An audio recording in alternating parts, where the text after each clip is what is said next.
میلاد کے موقع پر جو لوگ گھر کھانا دے جاتے ہیں، نان، حلوہ، بریانی وغیرہ، اس کا کیا کریں؟ واپس کر دیں یا تلف کر دیں؟ کھاؤ کیونکہ غیر اللہ کے نام پر نیاز تو حرام ہے۔ غیر اللہ کے نام کی نہیں میرے بھائی، جو لے کے آتا ہے آپ اس سے ذرا پوچھیں یہ کس کے نام کی ہے۔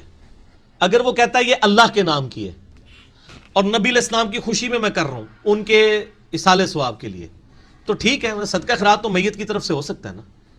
باقی یہ کہ وہ ایک مخصوص ایام، وہ ایک بدعت والا معاملہ تو ان اعمال کے اوپر ہوگا نا۔ کھانا فی نفسی حرام نہیں ہوگا، چاہے محرم کا ہو چاہے ربیع الاول کا ہو، اگر اللہ کے نام کہنا وہ کھانا حرام نہیں ہوگا، اسے تلف نہ کریں، بسم اللہ پڑھ کے کھا لیں۔ کھانے کے بعد آپ اگلے دن ان کو بلا کے بتائیں گے آپ کا کھانا دیکھیں میں نے لے لیا تھا، اللہ کے نام کا تھا، لیکن یہ جس طریقے سے آپ نے دیا یہ طریقہ نبی علیہ السلام سے ثابت نہیں ہے۔ نبی علیہ السلام کے طریقے یہ ہے کہ آپ نے روزہ رکھ کے میلاد منایا تو آپ پیر کا روزہ رکھا کریں۔ یہ کوئی طریقہ نہیں ہے کہ آپ ان کو واپس کر دیں یا لے کے اوپر چیروں کاؤں کو ڈال دیں۔ اگر وہ کہتا ہے یہ ہے جو ہے وہ حسین علیہ السلام کے نام کا ہے تو اس سے پھر آگے پوچھیں کہ یہ حسین علیہ السلام کے نام کا ہے یا ان کے اصالہ ثواب کا ہے، تو وہ یقیناً کہے گا اصالہ ثواب ہے، اللہ کے نام کا ہے، کیونکہ بریلوی دیوبندی اہل حدیث شیعہ سارے مانتے ہیں کہ اللہ کے نام کے علاوہ کسی کی نیاز نہیں ہو سکتی۔ ٹھیک، وہ تو چیخ چیخ کے اپنی علماء کو اپنی عوام کو سمجھا رہے ہوتے ہیں، لیکن وہ نام ایک چال پڑا ہوا ہے تو وہ کلیریفائی کر لیا کریں۔ اگر وہ پھر بھی کہتا ہے نہیں یہ اصالہ ثواب نہیں انہی کے نام کی ہے، تو ان کو کہ سر آپ کے علماء نے تو لکھا ہے حرام ہے۔ میں آپ کو ایک واقعہ اپنا سناتا ہوں، اوریجنل واقعہ۔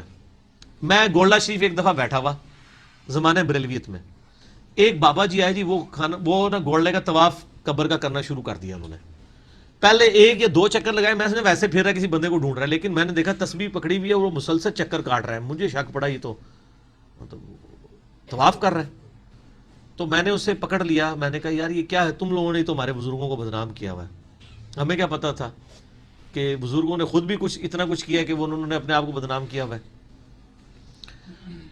تو میں نے کہا یہ کیا کر رہے ہو؟ کہتا ہے میں طواف کر رہا ہوں۔ میں نے کہا یہ تو طواف تو حرام ہے شریعت میں۔ تو وہ نہیں مان رہا۔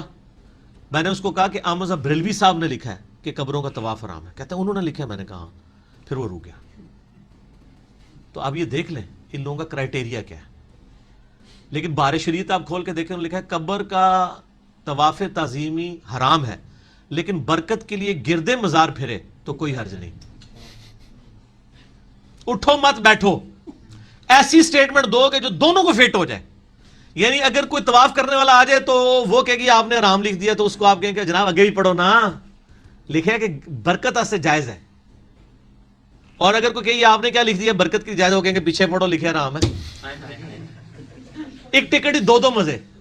یہی المحند المفند میں ہے کہ ہم قبروں اور بزرگوں کے سینوں سے فیض لینے کو غلط سمجھتے ہیں، البتہ جو جائز طریقے سے ہو وہ ٹھیک ہے۔ آپ یہ پوچھیں قبر سے جائز طریقے سے فیض کس طرح لیا جاتا ہے؟ مطلب کوئی ادھر ویب کیم لگایا جاتا ہے، کوئی فون کال ملائی جاتی ہے؟ یہ سٹیٹمنٹ اس لیے کہ اگر کوئی کہنا آپ قبر پرستی سکھا رہے ہیں تو ان کو کہے کہ ہم نے تو لکھا ہے کہ جی قبروں سے فیض نہیں لے سکتے۔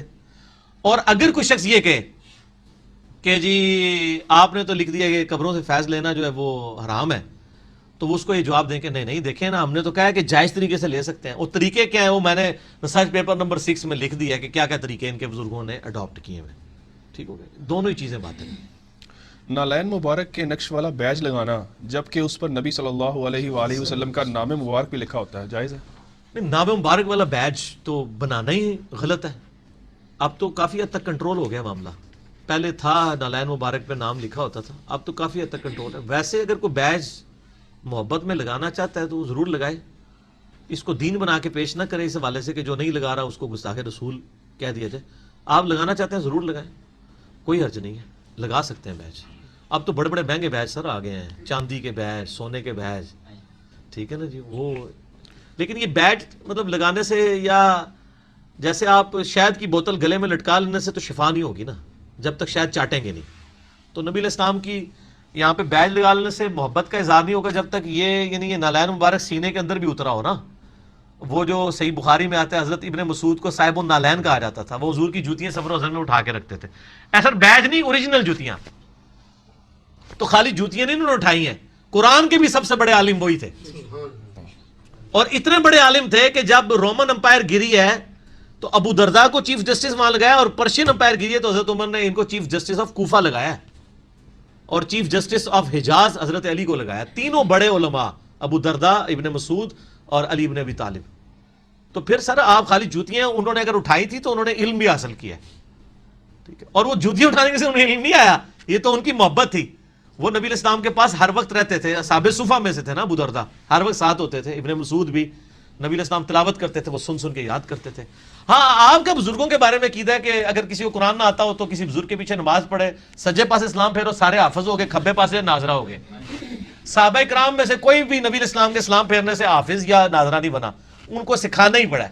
حتیٰ کہ غزوہ بدر کے قیدیوں کو چھوڑنے کے لیے بھی کافروں نے 10 مسلمانوں کو لکھنا پڑھنا سکھایا، وہ بھی اسلام پھیرنے سے نہیں ہوا. سارے جعلی واقعات ہیں. آگے ٹو